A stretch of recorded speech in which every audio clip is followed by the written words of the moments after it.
Hello, everyone, and thank you for joining today's Graduate Initiative LGBTQ plus Diversity Roundtable with Columbia faculty. My name is Melissa Mayard. I use pronouns she, her, hers, and I have the pleasure of serving as the Associate Director for Diversity, Equity, and Inclusion in University Life. Before we get started, I would like to take this time to do a land acknowledgement created by the Columbia University School of Nursing. We acknowledge the traditional, ancestral, unceded territory of the Lenape people on which we learn, work, and gather today at Columbia University. Lenape means real person or original person, and it is important to remember that Lenape, collectively, are a living and breathing community. Let us honor their legacy.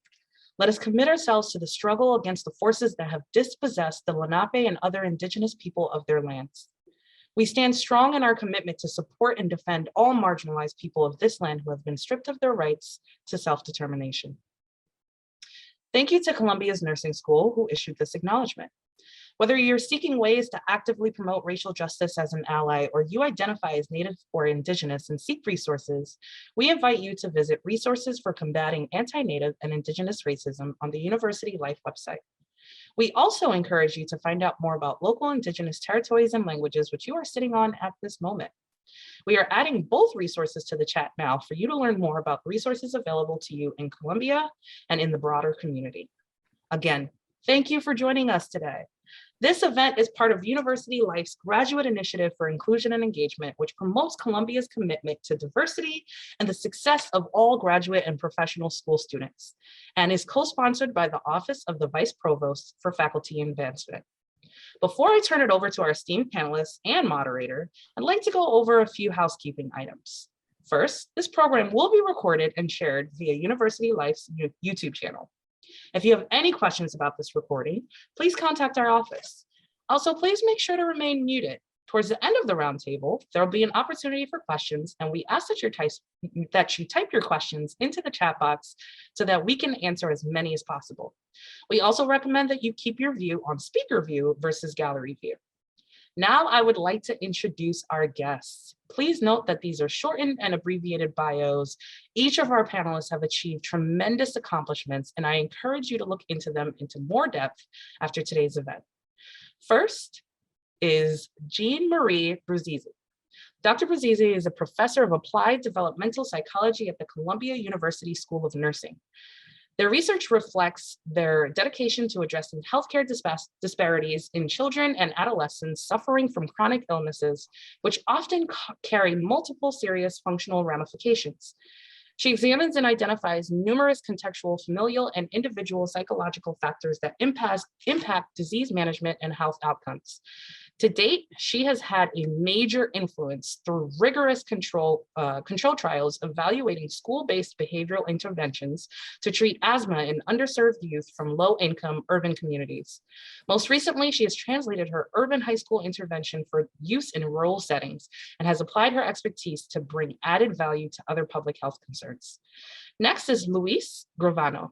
Dr. Gravano is a professor of computer science at Columbia University and joined Columbia in 1997.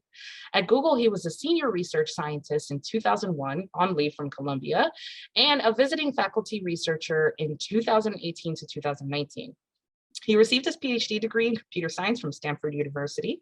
He also received a MS degree from Stanford and a BS degree from the Escuela Superior Latinoamericana de Informática in Argentina.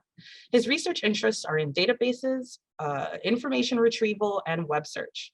Luis is a recipient of an NSF Career Award. He has received multiple Best Paper Awards, including at the ACM SIGMOD 2006 and the IEEE ICDE 2005 conferences. Our next panelist is Eitan Grinspun. Dr. Grinspun is an adjunct research professor in the Department of Computer Science. Dr. Grinspun's research focuses on computing motion and computers' ability to predict how materials move and deform, which helps us understand and predict how they interact with the physical world. from billowing hair to a flagellar, sorry, and predict how they interact with the physical world.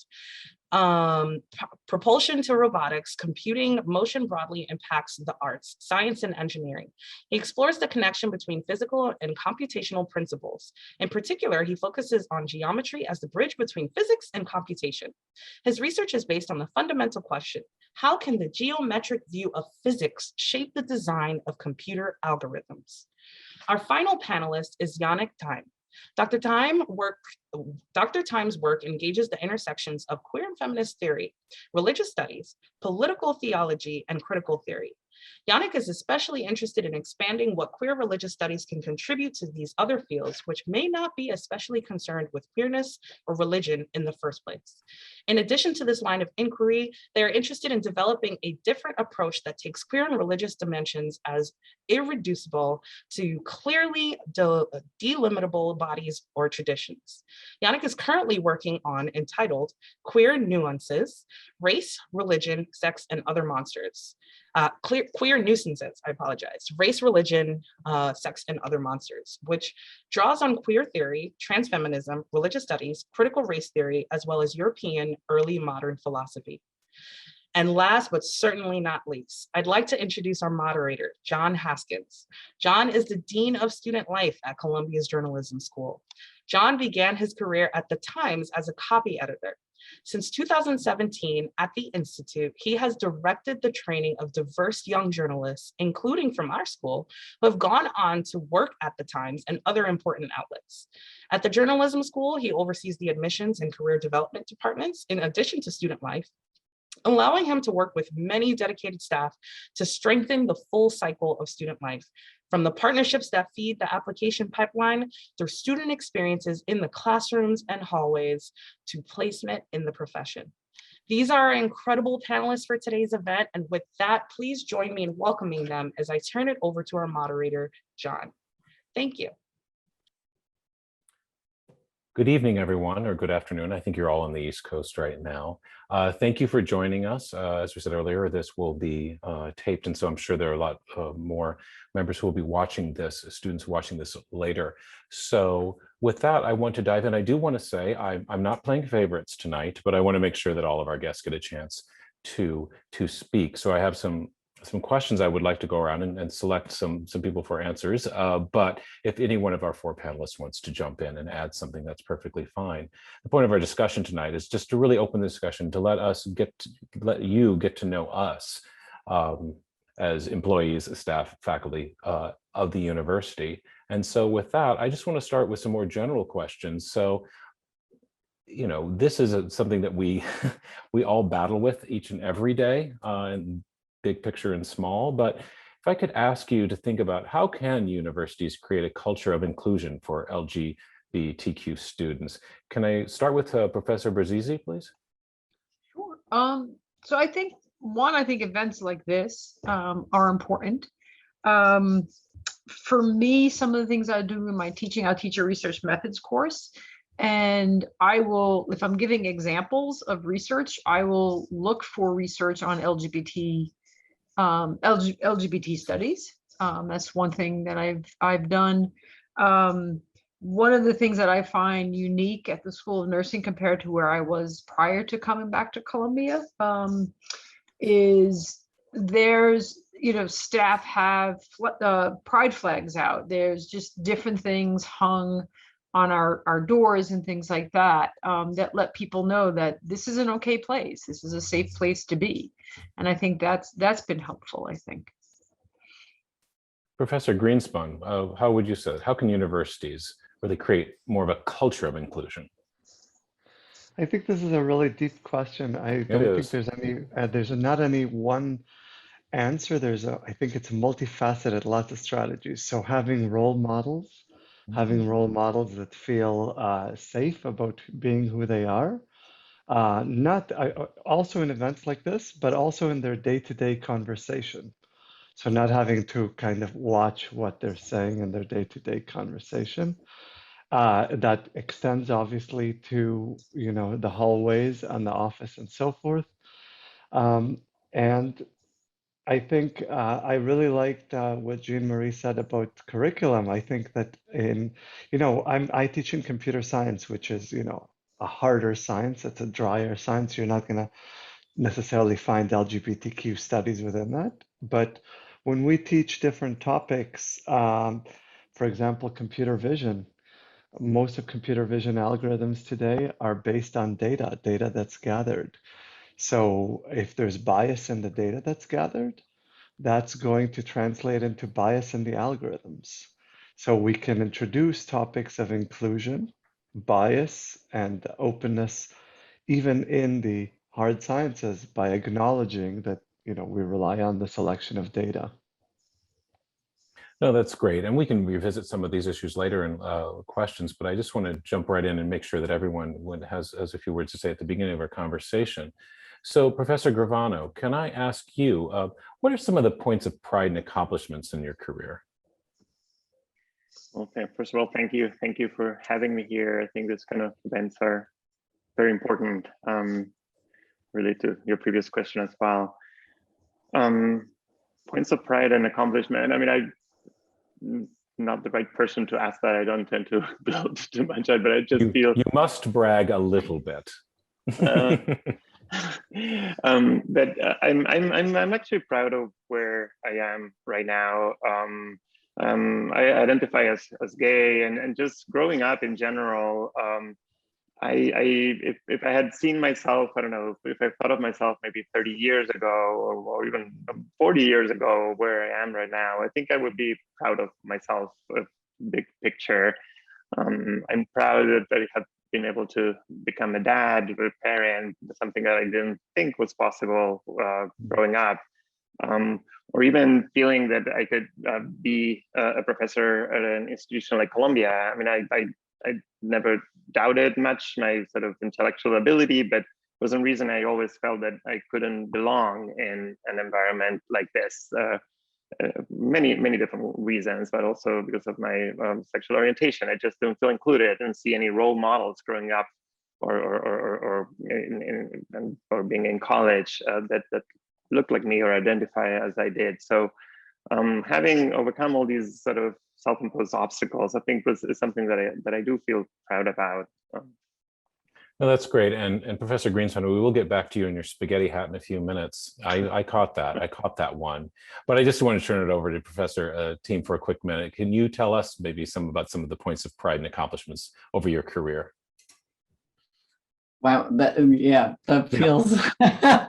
Just pick one or two. It'll be fine. For one moment, I was actually glad you weren't asking me that super difficult question of. Oh, they get harder. And then I know now I have to talk about points of pride, and I think for me it is similar. Sort of, if it feels like a strange question, sort of looking at it in the moment, but also for me personally right now, it felt when I looked at the question, I felt like I got sick with COVID in early 2020 and have been dealing with long COVID and have been thinking about disability actually more than queerness since then, and how actually ableism is so built into our profession and how much I feel like I have lost, but is actually linked to the ability of being able to work really, really long hours, read lots, do, think, and I never recognized just how taxing on the body intellectual work is. So it feels a bit like the question of accomplishment feels like a question of losses in some ways to me, and sort of the hope that we will find things that will help with post-viral chronic illnesses. But I think sort of when I thought about it in terms of the kid of me growing up in a small town in Germany, close to what used to be just on the west side border to East Germany. I didn't know, there was one queer gay math teacher we had, and that was it. And then I went to university, and it wasn't really it was quite hard for me to actually come out as lesbian, and difficult to find. I'm a bit also disciplinarily and itinerant. So I feel like sort of looking back, sort of I feel, and then I, of course, came out a second time, which is much easier with your family, actually. The second time you got a script for it. When I came out as transgender, and I do think professionally, I feel, actually, I was the first openly transgender employee at my previous institution. And actually that feels, and I also got to participate in, I'm also disciplinarily affiliated with, I mean, not institutionally at Columbia with philosophy, but I am a member of various committees in the American Philosophical Association, because that was my previous home department. And working there on issues of actually making the discipline more hospitable to queerness and all kinds of queerness, and sort of working, making a small contribution to that, actually, to me, feels like a little bit also giving back to the kind of mentorship that I received from professors who made things possible for me, supported me at times when I was, I didn't know, do I need, which country even do I want to be working in? Where is this all going? Who had a lot of patience with me and supported me and helped me to find my way. And so I hope that's. Well, sorry for the difficult question, but those are some pretty significant accomplishments. So I think we landed exactly where we want to be, but you did mention something at the end about mentorship. So that gets into my next question, and I'll go back to Professor Bruzizi. When you, in your journey to where you are today, did you seek out any campus resources or mentorship during your academic career? And how beneficial was that to you? Oh, that's interesting, because when I finished grad school, I was at Columbia in pediatrics. And as a psychologist, I struggled a little bit in getting psychology into some of my research. And I left and went to NYU in child and adolescent psychiatry. And I've only been back here in, I think it's about 5 or 6 years. And I think I've always sought mentors. And in fact, I took the position initially in pediatrics, not because I wanted to do anything related to asthma. I really barely even knew what it was. But I knew the mentorship I would get in developing evidence-based interventions and learning how to write really good grants. So I took that position for that reason. And I left NYU in part because there was no mentorship. There was no supervision for me. They wanted traditional psychology and I didn't fit the mold, and they didn't know what to do with me, kind of thing. And then coming back to the School of Nursing, people were very generous with their time as mentors, just like I had in pediatrics. And I think, yes, I did seek it out, and it's, and even I still do, even though I'm a full professor now, I still do. And it's sort of like, well, what are your thoughts on this with respect to this publication and where it could go? And do I step back and let the student take over? And and I get some good advice about that from some of the even, much more senior professors. So it's been a mix for me over the course of my career. No, and that's great. And with a focus on our audience here, we're really seeking out, and despite our, maybe our reluctance to be, a leading light in the industry on campus or whatever, we are that. And, we sort of find ourselves to be mentors. So does anyone of the other panelists want to jump in to talk about maybe resources that they found that helped them through the years, either in terms of mentorship or other resources? Luis?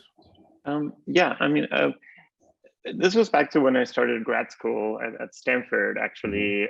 So I did my undergraduate, I got my undergraduate degree in Argentina, and I was not out, and I didn't know anyone. I was in a small school.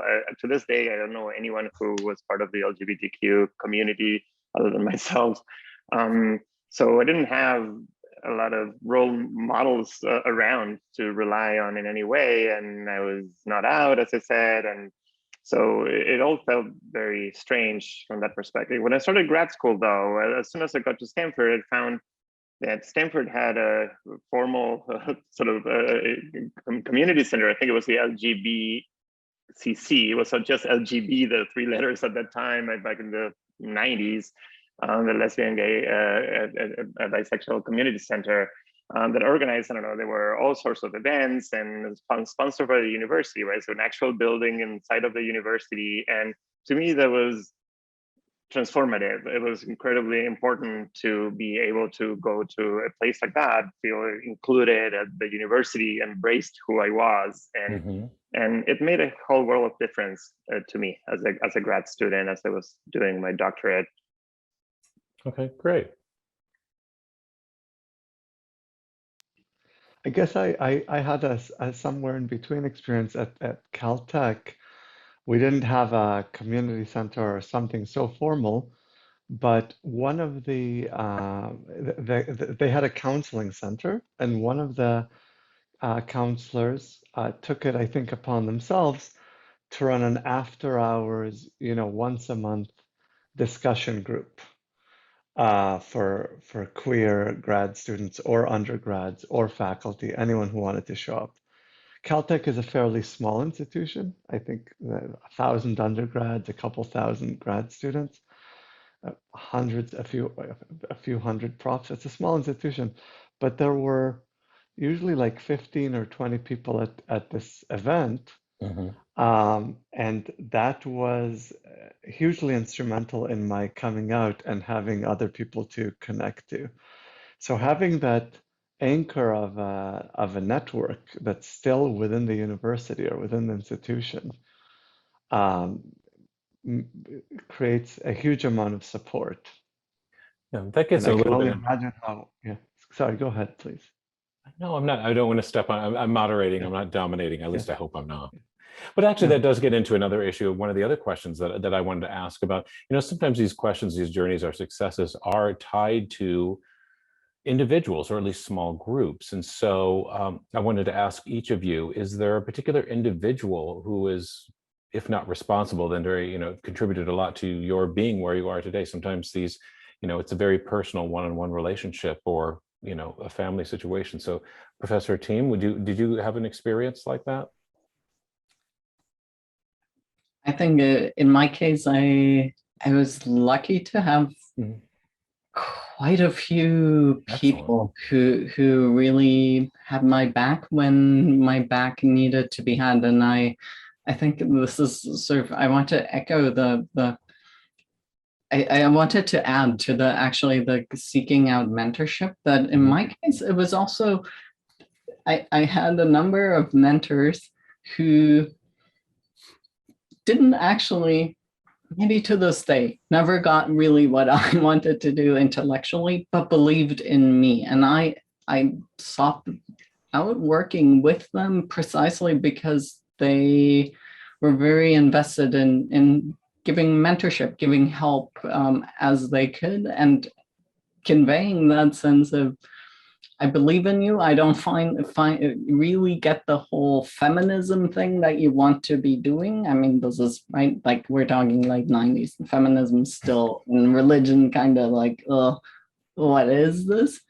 Especially in Germany. But who said no? But I believe it's important, and I will stand up for you.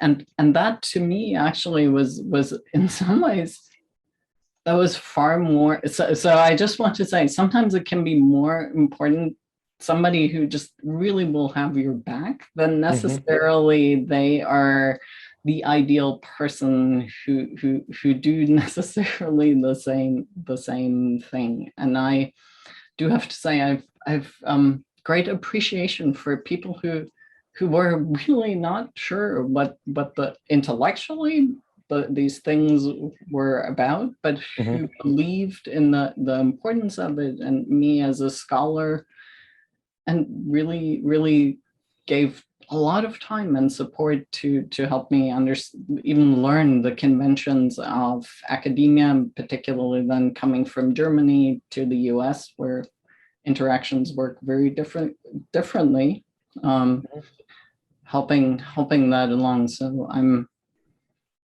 I'm very grateful to lots of time that people have given. Well, that's great. And I didn't mean to limit it to find the one person you liked best, but I just wondered if there were some interesting stories, because as I said, sometimes these are just so personal. Either Professor Gravano or Professor Bruzzese, did you have any similar situations, either a person, a community? No one's mentioned a family member.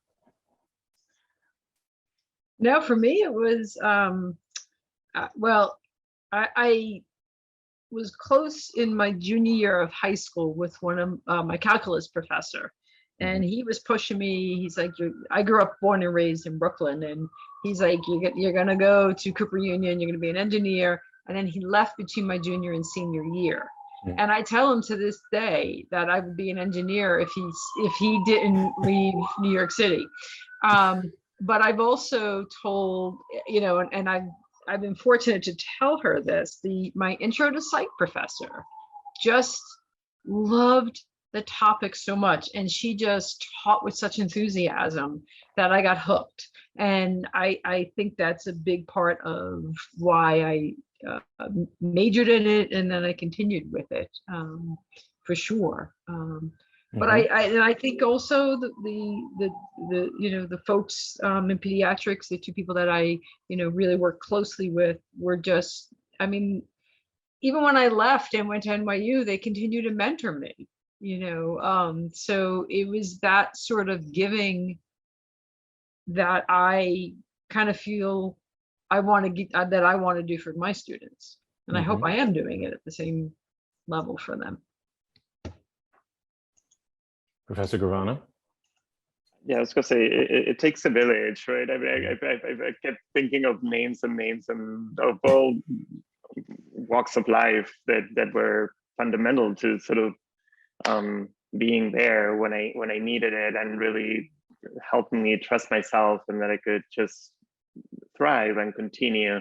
Yeah, from my beloved grandmother when I was a child to all the way to a couple of really critically important faculty members here in my department when I joined as a junior professor.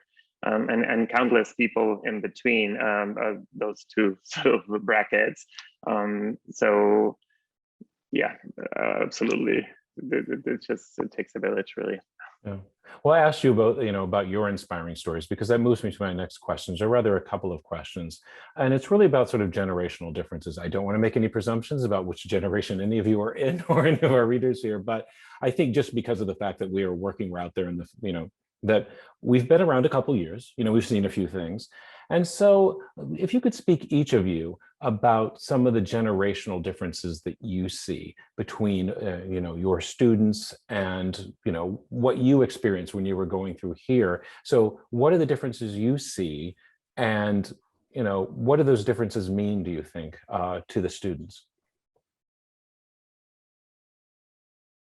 I'll go back to the man with the colander, Professor Grinspun. I know it wasn't a hat. I know it was a colander. I had, the first thing that popped to my mind is just a personal anecdote that just happened a couple of weeks ago.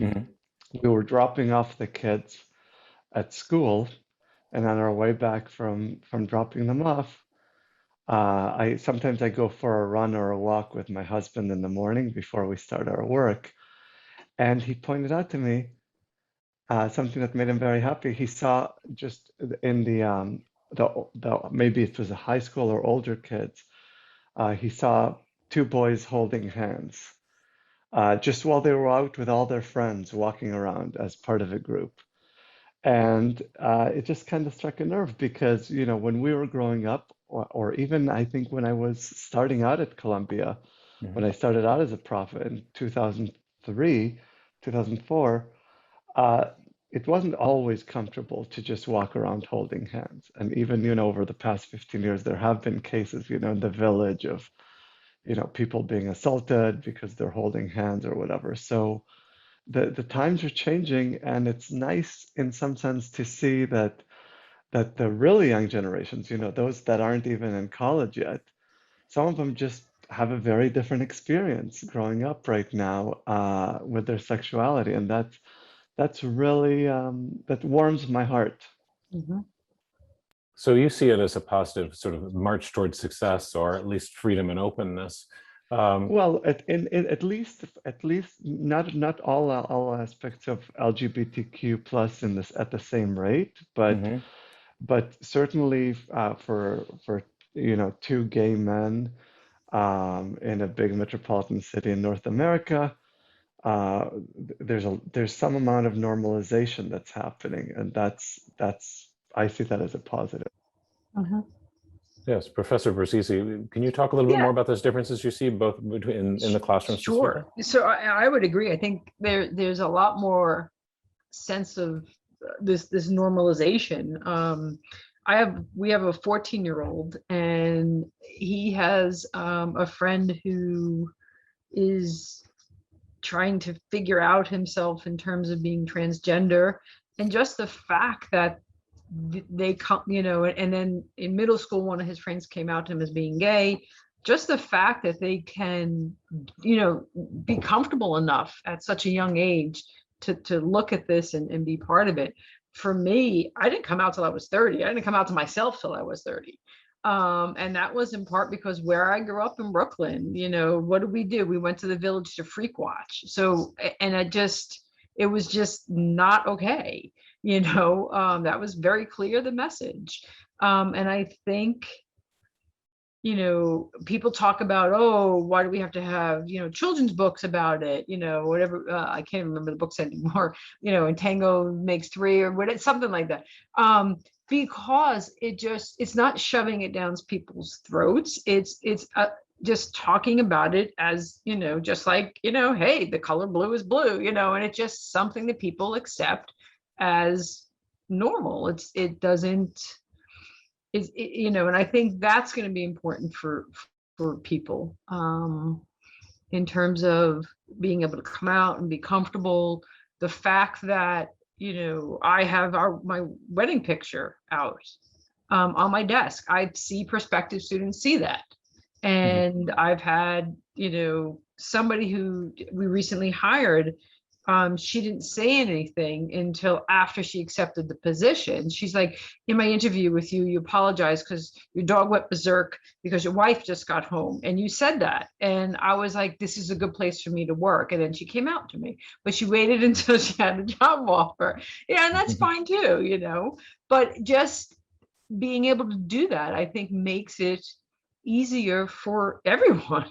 Yeah, absolutely. And our other panelists too, would you like to talk a little bit about, there is, I will say, I think we all have some battle scars over the years, either coming from smaller places or smaller towns, or just a time when it wasn't quite so open. Do you see some differences still with your students? Maybe something that can be perceived as a gap, or not that it's not bridgeable, but Professor Thiem, you. Yeah, I think this is really interesting because clearly, yes, there's so much changing, right? Also, as Professor Bruzizi was just pointing out, the fact that there's, this friend of mine in middle school is, now their name is Alan, and then but they're trying out, and then they changed it, and I think that is great that there is in many places a lot more exploration. I was also thinking there are sometimes it can cover over how that's very uneven geographically and community wise, and sometimes, so particularly teaching queer religion, I actually do get students who eventually in office hours will say, well, actually, it seems like everyone has such an easy time with being queer at Columbia and Barnard, but actually I come from a really conservatively religious family and community, and it's been so hard for me. And so it feels like my struggle doesn't doesn't have any place to land or be acknowledged. And so, and I think also, right, then we have international students, like it's not the same within the US, it's not the same internationally, and yet everywhere it's changing. I think also, but what I think what's exciting about it is it's an opportunity for intergenerational learning, including also that we have, I was a year ago, no, 2 years ago at a transgender health conference where people talked about transgender elders, everyone over 30, which really struck me because I thought, wow. But the fact is that actually it's it's sort of similar to, and then somebody was saying, well, we are also now seeing gay and lesbian old people in old folks' home. We have to think about elder care for gay men, which actually, right, that's sort of something that is changing precisely because we're living at a different point with the AIDS epidemic. And I think it's an opportunity to learn, but it's also creating, of course, friction. But I think to me, it's exciting, but we need to be, yeah, probably sometimes it can also be, of course, moments where we need to be patient with each other, that we're learning. So for instance, there are older trans people who are very invested in being called transsexuals. There are young people who say that's a slur. And so, of course, those are interesting negotiations. And yeah, that gets into my next question. Before I get there, Professor Gravano, could you speak just a little bit more? I don't know if you have seen these differences from what you perceive to be your generation, maybe, and some of the students that you interact with now. They do have a different starting point. They do come into a more open world, but I think what Professor Thiem said, is that awareness of not all at the same speed and not all from the same place. Have you seen some of that? I have definitely seen some of that all the time, and I think there are measures that we can take, and including forums like this one that could help people feel included and welcome, which is something that I think my generation, at least where I grew up, didn't have in college, or at least that was not my experience. Just 3-4 years ago, I remember our department, computer science here at Columbia, where distributed all these stickers that we can put on our door saying you're welcome here with a rainbow flag, and I still have that on my door. This is small signs that we are sending our students, that it's just saying that we welcome you and we include you is a fundamental difference from how I felt in college. Grad school was a different story, as I was saying before, but in college I didn't feel like I belonged, in a sense. And over the years, I have talked to students who have actually come out to me, coming from different parts of the world, where they just didn't feel comfortable at all with how they were, how they perceived themselves, and they just needed somebody to listen them out and talk with. So it's not even for everyone across the globe this feeling of inclusion. My daughter is 8 years old, and she lives with me, of course. I'm her only parent, and we live in the Upper West Side. And to her, everything is normal. Everything is, I mean, she teaches me. I get educated by her and many of these issues. It's second nature to her, but I don't think that's the experience of everyone across the globe by any means.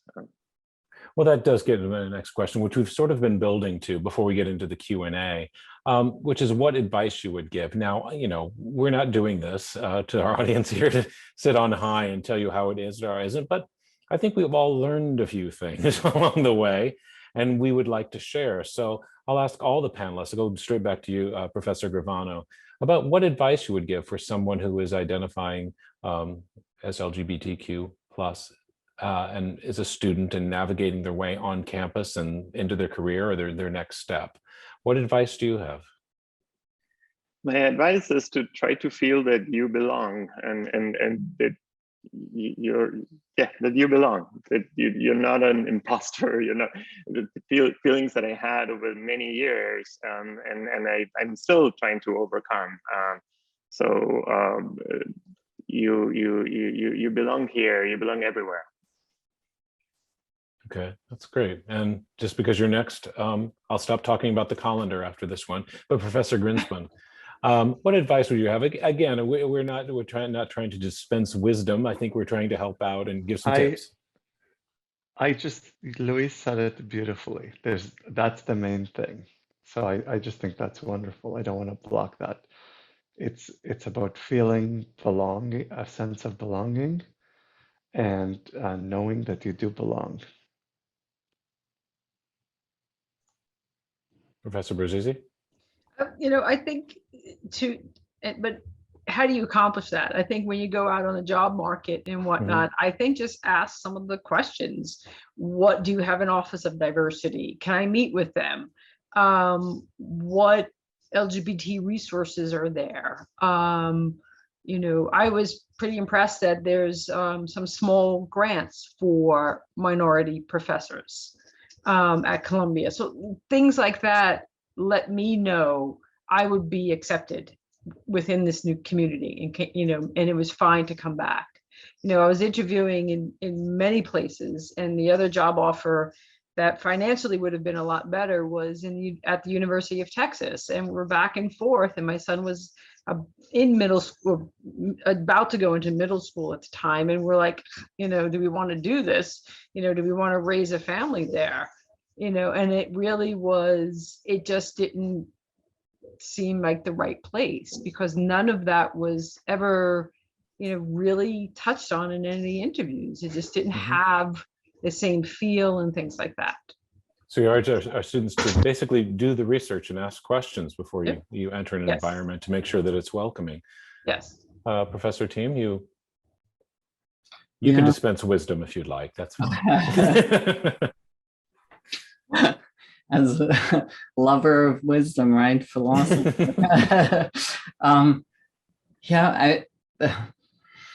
was thinking, like, sort of connecting to that, figure out, so it depends a bit on at what point in one's career one is in grad school, right? And if one is early on, I think, also, I hope we do that as your professors, give you some time and space to figure out when you do need to do the figuring out, because some of these things, sorting out your sexuality, your desires, your what kind of body, gender you need to be living, takes emotional and time and time, resources, the kinds of things. And I hope take the time to figure that out, who you are and what your core values are.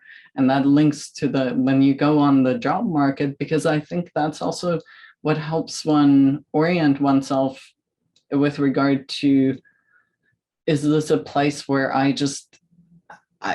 could not be there? I would rather, so my backup plan was always, I actually always thought I would probably be teaching high school because jobs are so tight. And I was like, that's fine. It's more important for me to be in a place where I can be who I need to be than to be somewhere where it's impossible to live me and have to just live this other person. And so I think that's the second part of explore for yourself what are the fights that are worth fighting, or where you are willing to compromise and say, that's fine, I can play that role for you to accomplish this end, or where it's important to take yourself out and say that's too important to who I am to compromise on that. And I think that goes back to mentorship, where I hope we can be good mentors and not just communicate to our graduate students unless you, and this might be different in your fields than in humanities. I think for a long time we've had this, unless you two become a mini-me, professor in our field, you failed. And of course, as there are fewer jobs, that often led to grad students holding back, sort of, I have these struggles. Maybe I don't want to be a professor in the humanities. I actually want to work with communities, but I feel like that would be a failure. So I think this is more general than the queer message, but I think it's a queer message. It's important to know who you need to be, and then it's our job to help you succeed. No, and that's great. And we're going to open it up to questions. I'm going to start with a question that was submitted beforehand, and you touched on it previously, sort of like basically weighing the situation, and just determining, which are the fights to fight. That's one of the techniques. But this is part of a larger question of, as it was stated in this question, how do you challenge assumptions of heteronormativity in your work when there's just the assumption that is the standard? Professor Grinspun, do you ever run into situations like that where it's just assumed?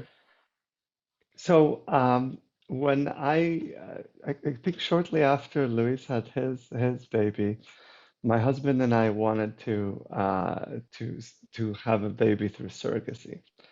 So this has to do with work, but not my research, but my relationship to the institution. Mm-hmm. So Columbia has a health benefit plan for its faculty, and it has various benefits on there, including a benefit for in vitro fertilization. However, to qualify for the benefit of in vitro fertilization, there is a definition that says that you must be a man and a woman performing heterosexual sexual intercourse on a frequent basis for at least 1 year without conceiving. And they actually write out heterosexual sexual intercourse, right? And this was one of these questions where I said, do I, fight this, or do I just say this benefit is not for me? But surrogacy is very expensive. It has many components. It involves the surrogate, of course, but it also involves, the in vitro fertilization procedure, which is itself expensive. And it didn't seem right that the institution was providing financial support for some individuals to have children using in vitro fertilization, but not others. It didn't seem right to me, frankly, that if a woman found out that she was going to have her ovaries removed due to cancer, that she couldn't, bank the eggs and then use IVF later because it wouldn't qualify. There's no frequent heterosexual sexual intercourse. And in my case, there was certainly no heterosexual intercourse. And so I started writing letters to the administration, and I spoke to my department chair and I spoke to the dean.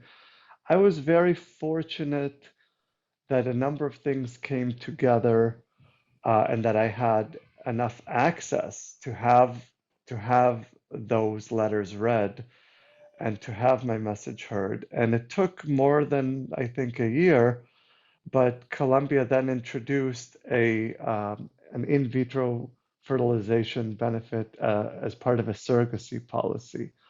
So that was an example of kind of having to decide within the scope of my work, whether to ask the institution to include me in this benefit that was included for others, or to just walk away from it.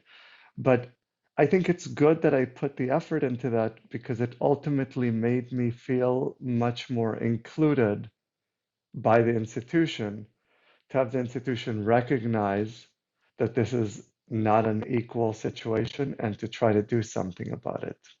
Well, that's quite a victory. Does anyone else have a similar experience, or, and it doesn't have to be, that's quite a lot. It's very significant, but I think in our daily lives we also sort of confront these instances where just their assumptions are made by other people about either who you're in a relationship, or who you're, any number of things. Have any of the other panelists sort of run into situations like that and have ways that they generally challenge that? How many hours do we have? Yeah, well, there's that. Yeah, I know. I mean, I have to say, I was so delighted with Eitan, with managed to get this change across. It was so important. I mean, I think it is so important. Something much smaller examples, but also related to being a parent. I mean, when I announced I sent an email, as we most faculty members do, when my daughter was born. And I'm her only parent, as I said before, so I just was mentioning myself and her in the email, and she was doing fine. And I have to say, several people wrote to me privately, say, "Oh, congratulations to you and your wife," even though I'm pretty out in the department, and I had to keep correcting them. And in some cases, it took several email iterations. It was not just one shot thing. I was sleep deprived and everything. I still have to deal with explaining that I'm gay, that I didn't have a wife, that I would have probably mentioned her if I did. Anyhow, just a small example. Well, that's interesting. And while I'm sure you have the distance now. I think you said your daughter is 8, but you do say it with a lot of humor. Did that help you through the situation before? I mean, were you?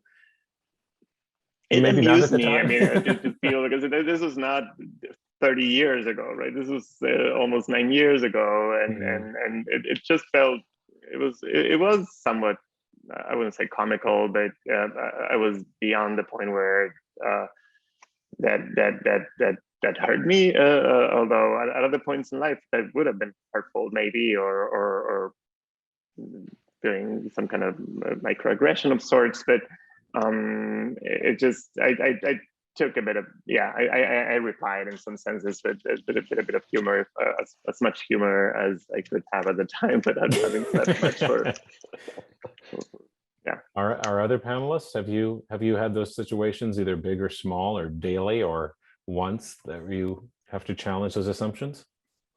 I think when people just assume I have a husband, I'm like, no, I have a wife. That just correct them that way, or I think I usually, because I have the flexible hours, my wife is a teacher at the Department of Ed, so she's like locked in, so when there's events and things like that, I'm usually the one that can go to the poetry reading in 3rd grade kind of thing. So I think people got to know me, and I'm a bit more out there in terms of talking to people and whatnot than my wife, who's a little more reserved. So I think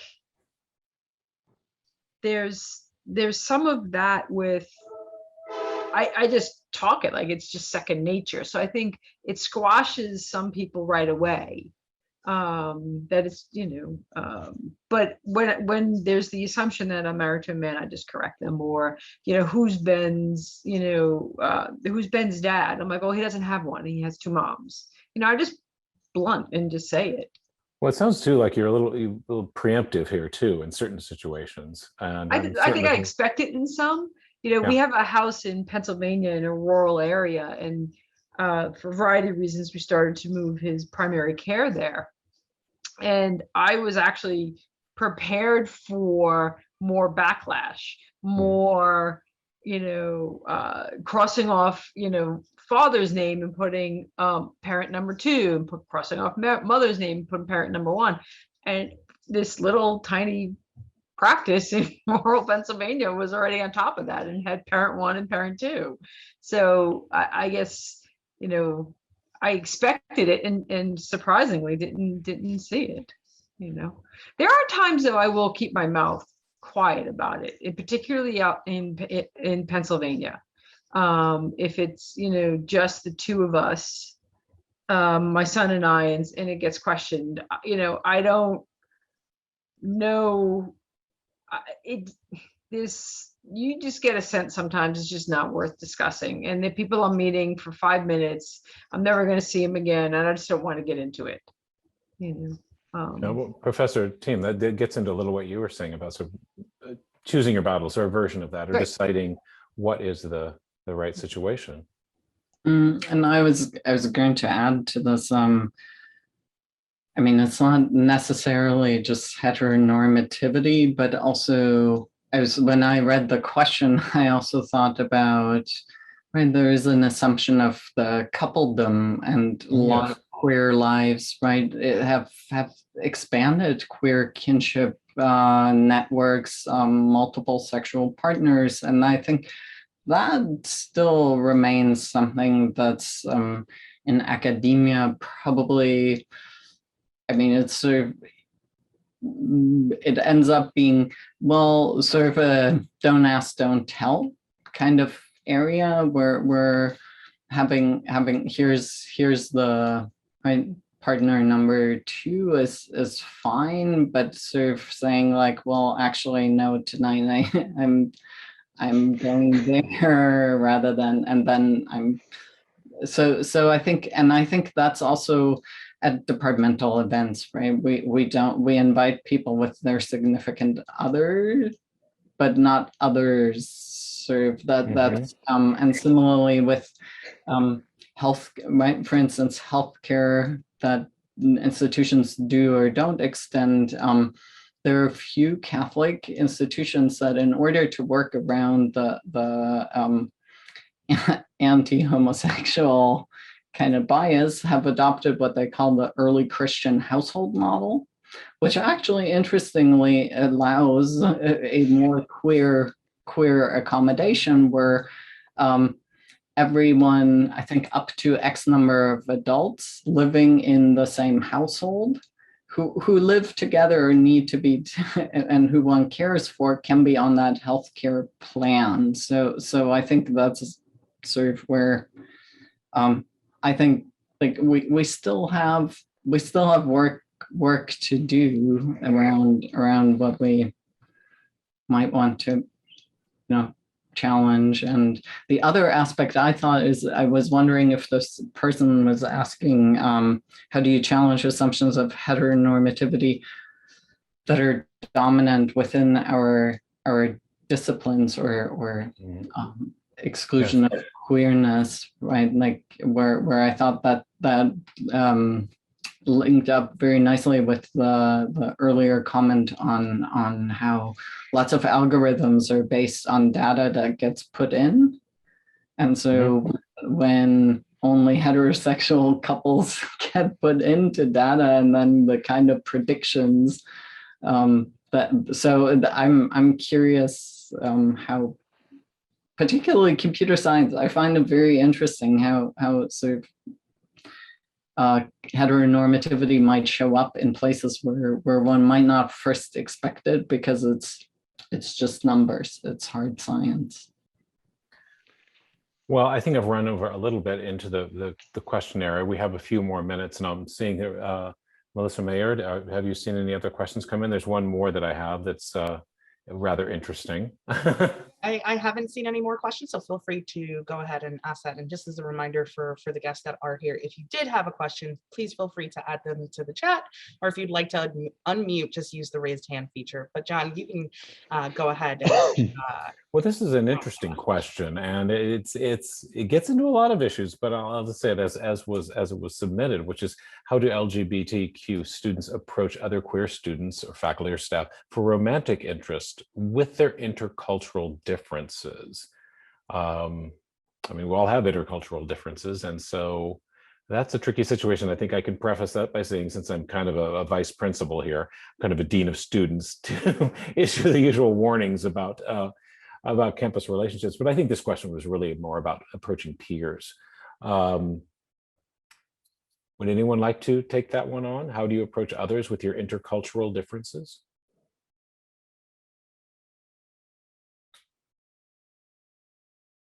Yeah, it's a tricky one. I'm going to put you on the spot, Professor Gravano. You did come from a different culture. Being in, you have moved countries once, well, as has Professor Thiem. Is I guess a better question, or rather more specific question, was what are some of the differences that you've seen and either maybe have had to overcome or maybe leave behind?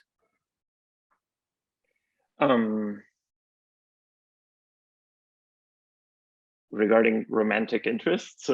I'm going to sort of leave that very wide open there. Let's talk about relationships.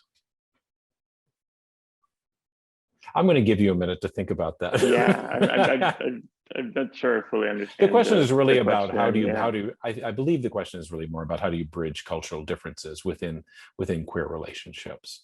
We talk a lot about, certainly intersectionality and how that affects us sort of on a broad sense, but I think in our personal relationships, I think the student is asking really more, how do you overcome that, or how do you address that? Would anyone like to? Maybe I think now that I'm understanding the question more, I can't put this directly in the context of academia. Okay. Because I met my husband right when I started my postdoc. So I was already exclusively partnered during academia, during the rest of academia. But my husband is African American, and he's a son of a minister. So he came from a fairly religious family in North Carolina.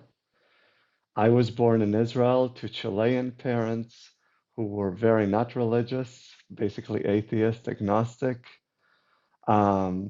So, I came with a Hispanic and Israeli background, some mix of that, and then having lived in Canada before moving to the US. And he came from, very traditional United Methodist family background. So very different people, and might have easily just dated for 2 weeks, and that was that.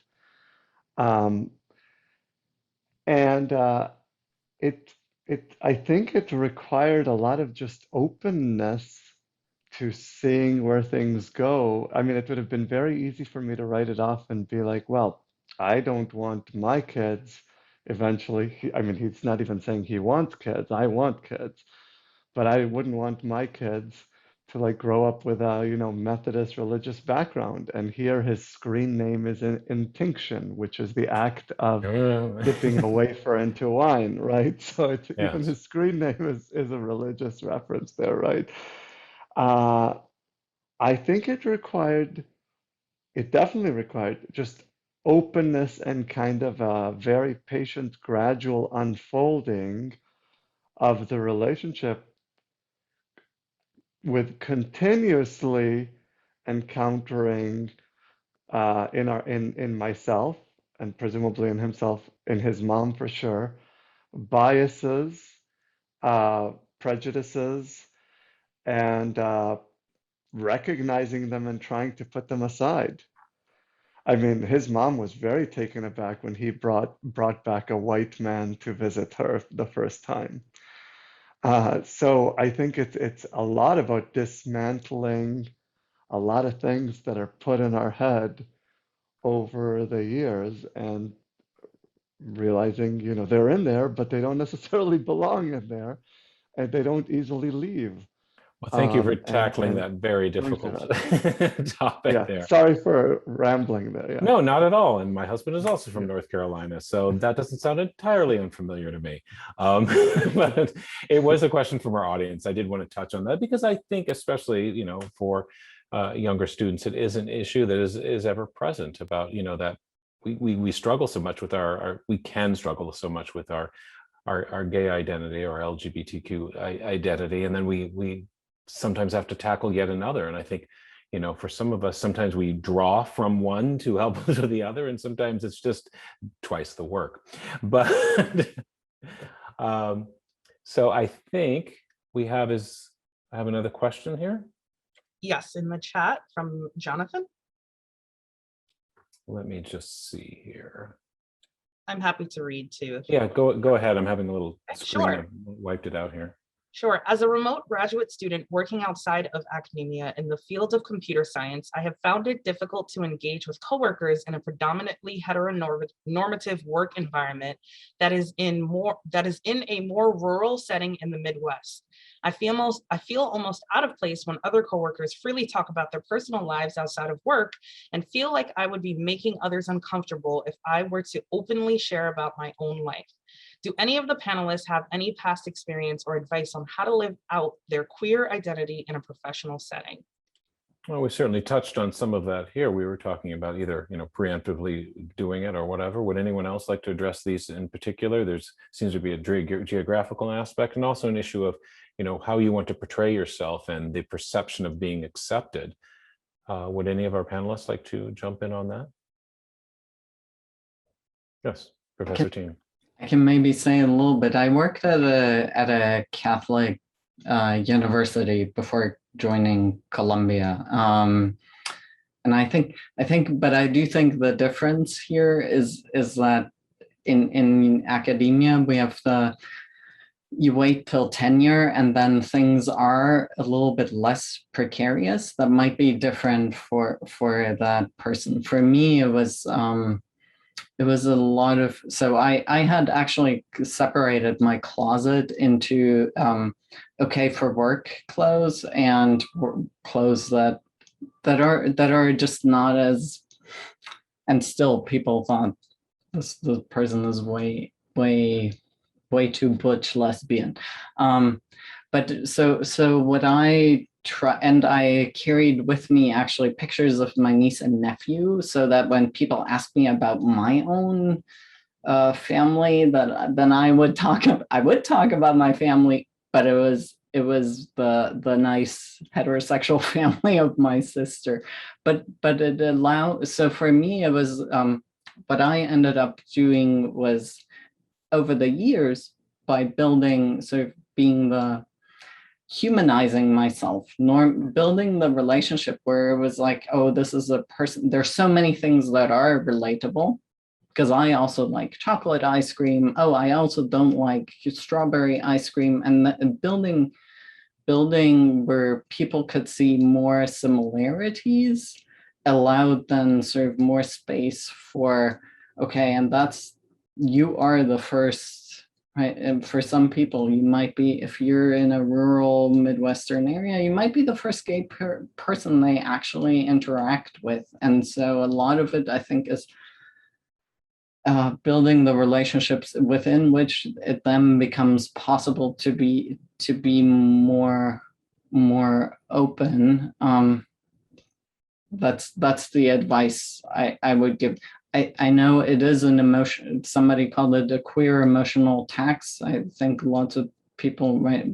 There's the race tax. It is that, to me, it was something that was worth it, because it allowed me then more space subsequently to just be without constantly double checking. So, but.